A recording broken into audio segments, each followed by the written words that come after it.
planeta llamado depresión. Reflexiones sobre salud mental de Alenka Tomisic, espero haberlo dicho bien. Es la razón, la justificación, la excusa para conversar el día de hoy en nuestro bloque de salud mental a propósito de la depresión, una palabra que de pronto la manoseamos tanto, la hablamos tan rápido, pero yo no sé si la tenemos tan clara o entendemos tan bien. Alenka es psicóloga, doctora en psicología de la Universidad Católica de Chile, ha sido codirectora e investigadora del Centro de Estudios de Psicología Clínica y Psicoterapia, dirigió también la Escuela de Psicología de la Universidad Diego Portales y está hoy día con nosotros. Alenka, bienvenida. Muchas gracias por estar aquí. Muchas gracias por la invitación. Buenos días.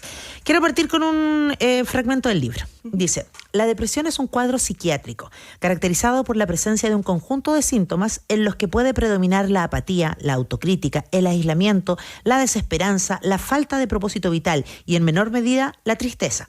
También se acompaña de signos somáticos cuyas manifestaciones suelen ser impredecibles: aumento o disminución del apetito, hiperinsomnia o insomnio, dolor o insensibilidad, etc. Aquí hay una definición que yo creo que no la teníamos tan clara cuando escuchamos que abarca tantos estados, tantas emociones, ¿no?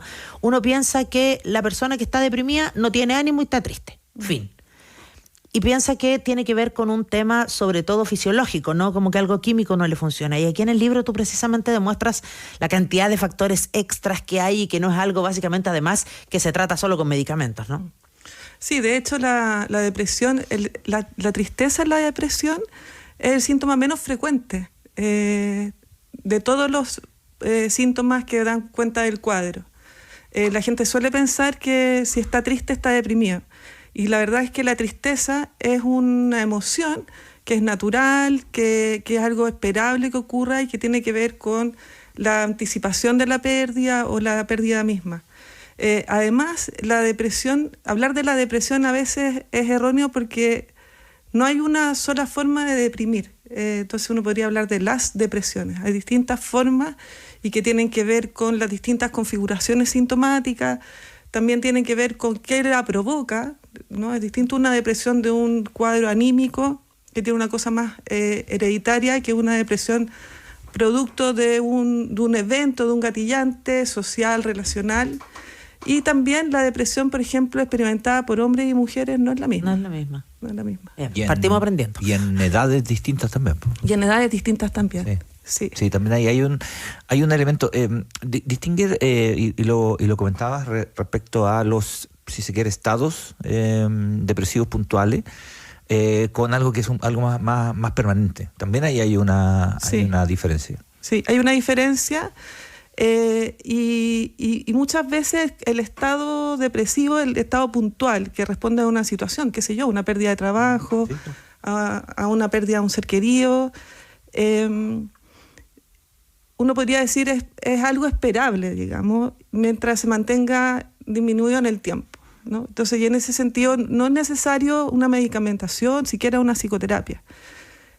Los cuadros depresivos mayores, que se llaman, que son del espectro anímico, sí, esos tienen habitualmente una causa, o si no una causa, una base biológica, genética, que hace que las personas sometidas a ciertos niveles de estrés expresen, digamos, esa vulnerabilidad a través de un cuadro depresivo. Alenka, ¿y cómo podemos hacer la distinción? Porque efectivamente todos pasamos por momentos de tristeza, de frustración, etcétera, pero tú lo mencionabas, ¿no? Tiene que ver primero con algo de tiempo también.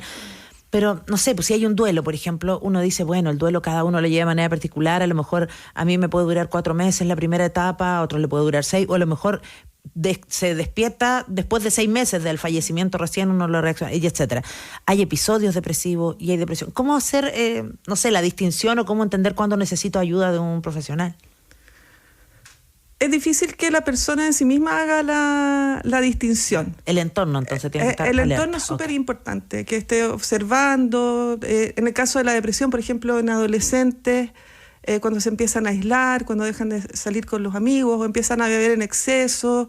Hay una serie de indicadores que dicen, bueno, aquí red flag, es importante ir a preguntarle a un especialista si requiere de una ayuda adicional. En el caso del duelo es objeto de debate porque es muy cultural, ¿no? La Asociación Americana de Psiquiatría dice que el duelo debe durar no más de 12 meses o un año, ¿ya? Pero esa es un tiempo que uno puede decir es cronológico. Es posible que una persona requiera de más tiempo para hacer el trabajo de duelo sin que eso se convierta en algo complicado. Entonces también agregan que en el caso de duelo se complica cuando la persona mantiene un dolor, un sufrimiento que se vuelve un poco insoportable, ¿no?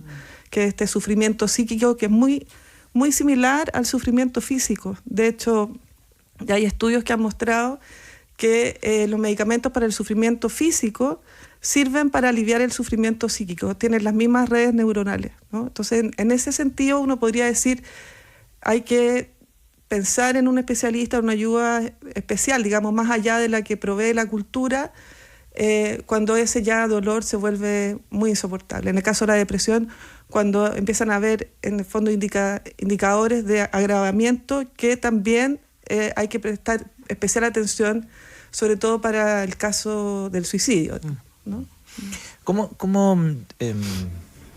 Siempre una conversación, ¿no? Pero ¿cómo distinguir en los momentos en los cuales la depresión como que se enmascara, ¿no? De pronto uno está en unos periodos depresivos muy, muy fuertes.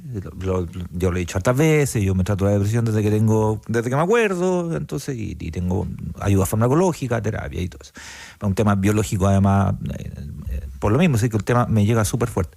Pero hay un tema de cuando esto se enmascara, es decir, la gente te dice, no, pues si yo te veo lo más bien. Claro, porque uno se sienta acá y tiene que andar hablando y no puedo, tengo que estar un poquito más de ánimo y todo, y uno hace y sigue la vida. Y es funcional. Y es funcional y todo eso. Pero de pronto a veces se enmascara. Y perdón que personalice, a mí me pasa con el sentido del humor. A mí me activa el sentido del humor cuando más deprimido estoy. Y yo no sé si será una cosa de defensa, no sé lo que será, pero cuando ando más divertido es cuando estoy más enmascarado, insisto. ¿Cómo distinguir esos aspectos? Porque uno de verdad no se da cuenta, ¿no? Entonces, que se dé cuenta el resto también es difícil, po. Sí, o sea, yo diría que hay 2 o 3 elementos aquí como que uno podría distinguir. Uno es cuando la depresión se enmascara, lo veo al tiro. Otro aspecto es cuando la depresión enmascara. Claro. Y lo otro son las presiones del entorno a la felicidad. ¿Ya? Cuando la depresión se enmascara, bueno, es muy habitual, el enmascaramiento en la depresión y en otras enfermedades mentales, de alguna manera no mostrar en el ámbito público el malestar, porque no es bien recibido, ¿no? Alguien que anda triste, apático, en el trabajo, en el ambiente familiar, la gente dice una lata, ¿no? Y entonces las personas que sufren estas enfermedades mentales, para no caer en esa como evaluación, en ese estigma, como dices tú, enmascaran, siendo muy sociables, siendo muy sonrientes, siendo, ¿no? Lo que significa un costo emocional altísimo. O sea, llegan a la casa muy cansados, muy cansados. Físicamente cansan, ¿no? Cansa, claro. Sí.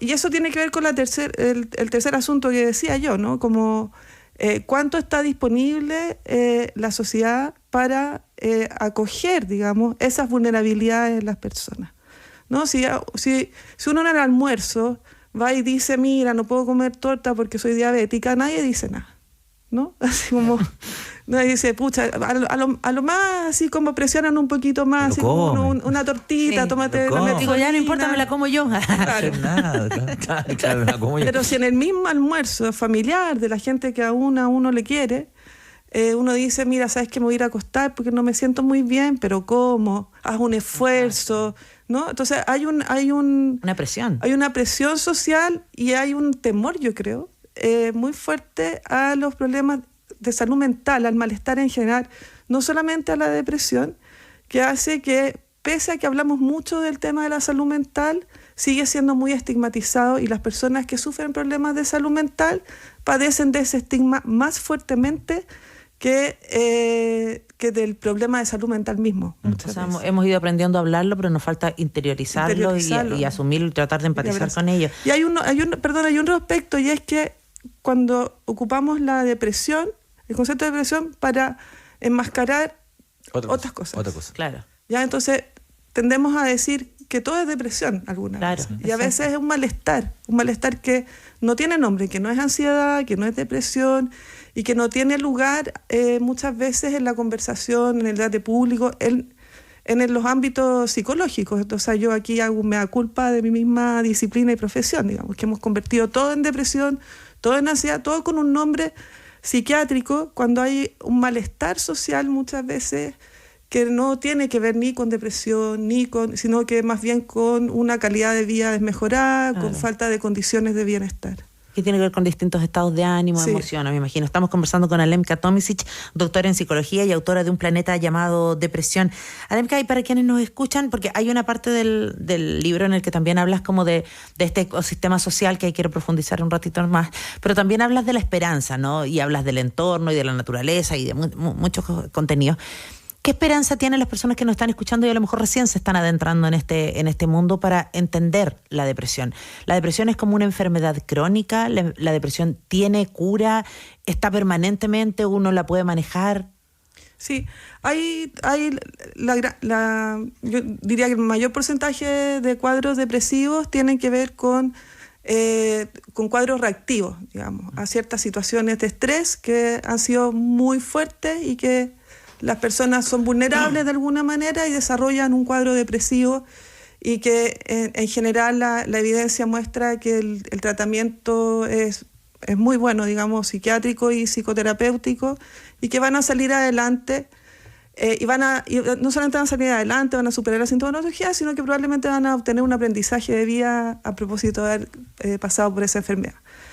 Hay un porcentaje menor, pero con una alta carga de enfermedad, que son los trastornos del ánimo, que van desde la depresión mayor hasta la bipolaridad, que son cuadros crónicos, que se viven toda la vida y que tienen muy buen tratamiento, pero que requieren un enfoque que se llama el enfoque de la recuperación, que tiene que ver con entender el cuadro crónico como un cuadro que se vive en dignidad, que se libera de estigma. Por ejemplo, las personas que viven con bipolaridad en los trabajos no confían en ella porque dicen que que van para allá para acá, ¿no?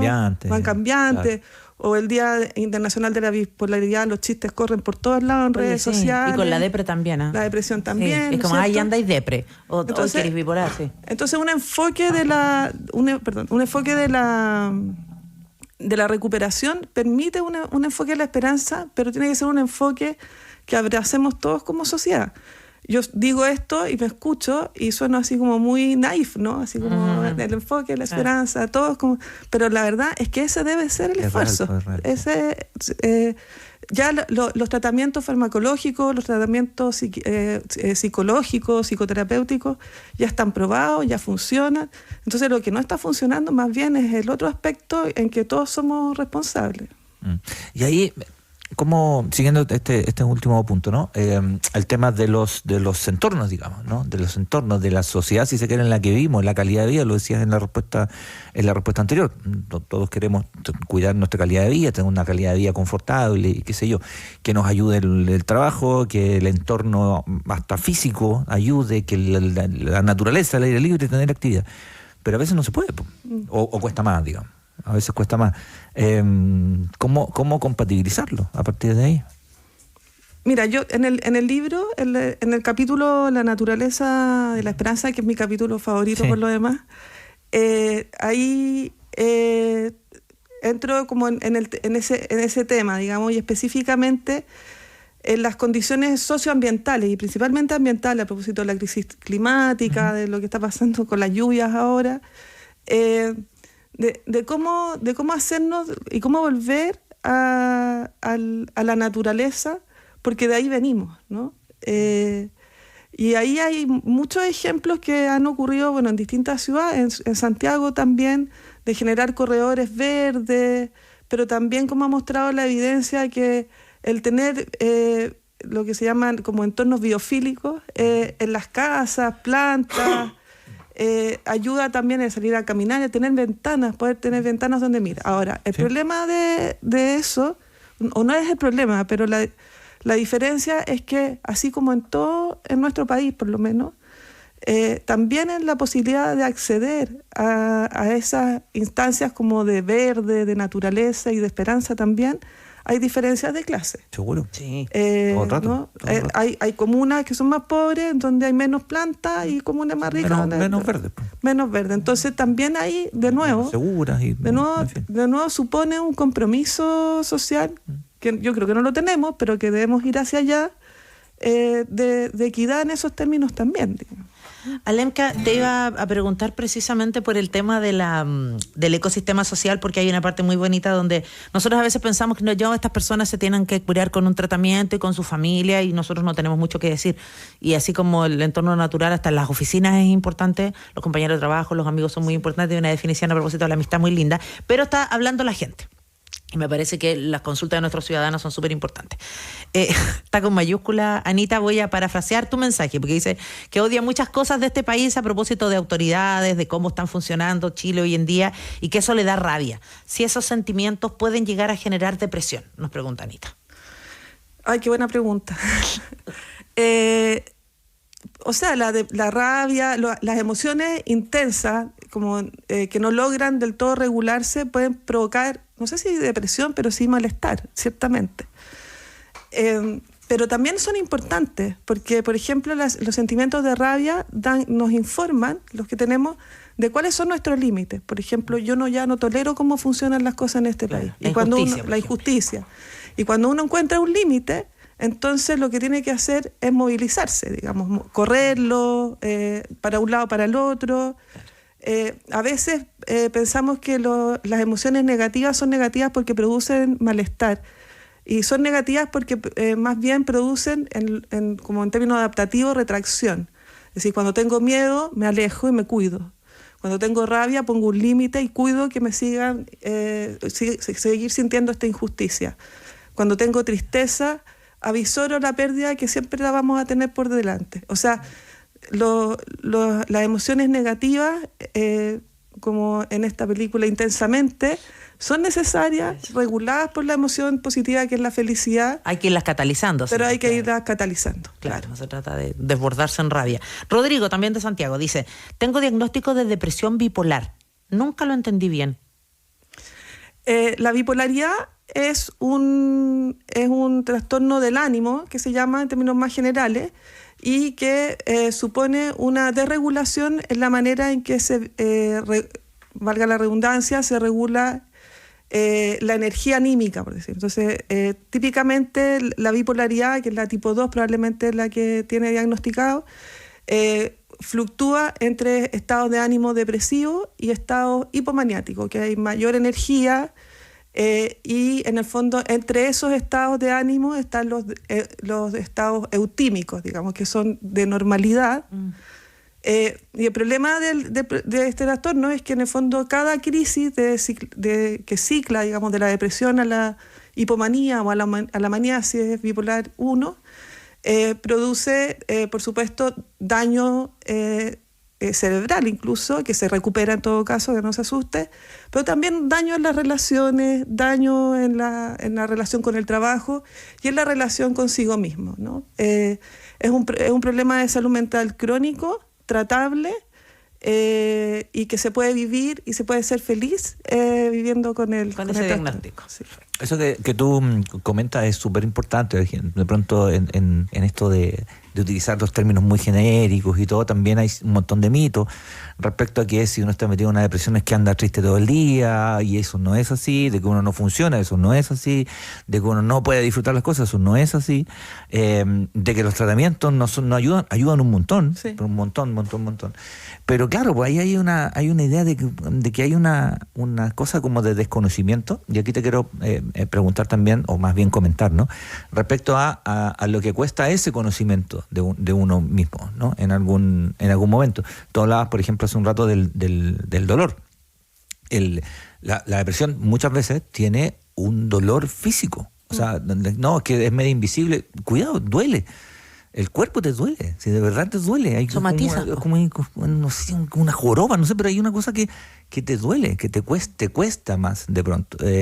Y también insistir en eso, en la gente que de pronto nos está escuchando o viendo, de que son estados tratables, ¿no? Sí.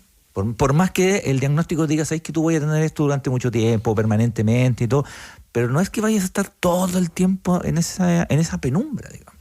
No, absolutamente. O sea, hoy en día tenemos el avance tecnológico, ya podemos decir, para tratar enfermedades mentales y muy complejo, digamos. O sea, tenemos medicamentos que funcionan, junto con la psicoterapia no como una práctica así como hippie, sino como una práctica bien estudiada, basada en la evidencia. Y también cada vez más aquí en Chile, en Europa, en Estados Unidos, vienen hace mucho tiempo, se viene trabajando con el modelo de los expertos y las expertas por experiencia, que son personas que han pasado por el problema de salud mental, que han podido como mejorarse o recuperarse del problema y que acompañan a otras y a otros en esos caminos y que son muy buenos. Compartir experiencias. Compartir la experiencia vivida, que es muy valiosa, ¿no? A propósito de lo que tú decías, que hay cosas que uno sabe y que son difíciles de transmitir a otros, ¿no? Por eso es tan inexplicable, o sea, Sí. cuesta entenderlo, cuesta mucho explicarlo. Y hay algunas cosas que son tips que parecieran obvios, pero que de verdad no son tan obvios. No sé, alimentarse bien. Claro. O sea, te cambia un montón el dormir bien, el bien. cuidarse con ese tipo de cosas, porque uno no se da cuenta, pero de verdad se descuida en todo, se descuida en la apariencia, se descuida en cómo se viste, en usar la misma ropa todos los días. Uno de repente se da cuenta y hay 4 días con la misma camisa. Eso es muy cierto, porque además eso tiene que ver con que cuando hablamos de salud mental, a veces olvidamos que nuestra mente está en un cuerpo, Pero claro que sí, po. ¿no? Entonces olvidamos La la parte... alimentación es heavy el cambio. es Y heavy. de hecho, en los problemas de salud mental, particularmente en depresión, está asociado también bipolaridad, está asociado a problemas metabólicos, por ejemplo. Entonces está asociado a obesidad, está asociado a hipertensión, a una serie de problemas que uno diría no son de salud mental, pero que están imbrincados con la salud mental. De hecho, hay personas que dicen que no debiésemos hablar de salud mental, debiésemos hablar de salud. Como, claro, más integral. Claro, que la depresión es un problema de salud, Claro. y que incluye elementos emocionales, pero también incluye, como dices tú, elementos que tienen que ver con el cuerpo, Más fisiológico. y parte del tratamiento también los incluye. Lo Oye, incluye todos. Siempre. Muchas preguntas llegando, me parece súper interesante la conversación, están mandando muchos saludos. Recordar que Alemka Tomisic además editó este libro, Un planeta llamado depresión, que habla del planeta también como por el mundo que vive una persona con depresión, ¿no? Que a veces nosotros decimos andan en una burbuja, no, porque se aíslan, tienden a estar como en su propio mundo, y esa analogía también está bien interesante. Hay varias preguntas, vamos a tratar de contestar algunas. Dice, ¿podemos considerar la resiliencia y cómo no confundirla con resignación de la forma de vivir? Dice Raúl Orellana, me parece bien interesante lo que plantea. También preguntan cómo se da la bipolaridad, si hay diferencia a propósito del género. Perdón. La bipolaridad. La bipolaridad. Sí, en el caso de la resiliencia, qué buena distinción, la verdad. Nunca lo había pensado, pero sí, se puede hacer la distinción. La resiliencia tiene que ver, viene de la imagen de los bambú en Japón, de que con el viento se mueven hacia un lado y hacia otro, pero vuelven hacia el mismo lugar inicial. ¿Ya? Entonces la resiliencia tiene que ver que una vez sometida a un estrés, en el caso del bambú el viento, en el caso de los humanos, de nosotros las personas, momentos difíciles, claro. qué sé yo, podemos tener problemas de salud mental, podemos deprimirnos, ponernos ansiosos, pero que tenemos algo, típicamente un entorno que nos permite ser resilientes. La resiliencia típicamente tiene que ver con la ayuda de los otros y las otras. Se aplica mucho más para el tema de niños y niñas sometidas a trauma, y la clave de la resiliencia son adultos significativos que están ahí para abrazar, para ayudar, para permitir seguir creciendo. Claro. Y en el caso de la bipolaridad, la verdad es que, a diferencia de la depresión, que tiene elementos más culturales, relacionales, sociales, la bipolaridad, en términos de incluso incidencia, es casi igual entre hombres y mujeres. Y la presencia de la sintomatología es similar. Tal vez la única diferencia son las exigencias, ¿no? Y la interpretación, por ejemplo, de la hipomanía, porque una hipomanía en una mujer puede ser interpretada más negativamente de lo que puede ser interpretado en el caso uno. Hay un tema social también, Social ¿no? Y ahí, cultural sí. fuerte. Me quiero quedar solo con el mensaje que nos manda Fernando desde Temuco, porque dice que nos está escuchando y que él tiene trastorno depresivo mayor. Lo que me ha ayudado mucho a superar estos estados, dice, es que sigo tratamiento tal como me lo indicaron. Para otras personas es más complejo, ya que para otros es difícil. Y el Estado no ayuda porque no pagan las licencias, etcétera. Hay un gran tema ahí, me parece, que plantea Fernando, porque efectivamente además hay una brecha de posibilidades, ¿no? De equidad respecto a los tratamientos, a acceder a los medicamentos, a tener la periodicidad que necesitan los tratamientos. Ahí estamos en falta. Hablamos harto de salud mental, pero no estamos haciendo mucho para poder apoyar a la gente que tiene algún requerimiento. No, y además, bueno, qué decir, el tema del financiamiento de la salud mental, si no ha disminuido, no ha aumentado lo necesario. Y bueno, y ahora estamos con el tema de la investigación, donde desaparece como tema prioritario el tema de la salud mental. Tal cual.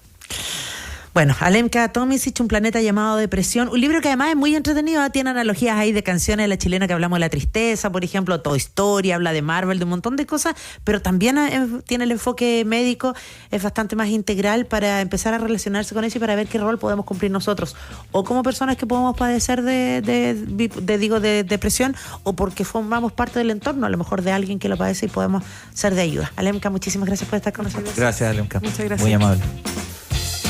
Los temas que importan están aquí en Ciudadano ADN, la voz de todos para todo Chile.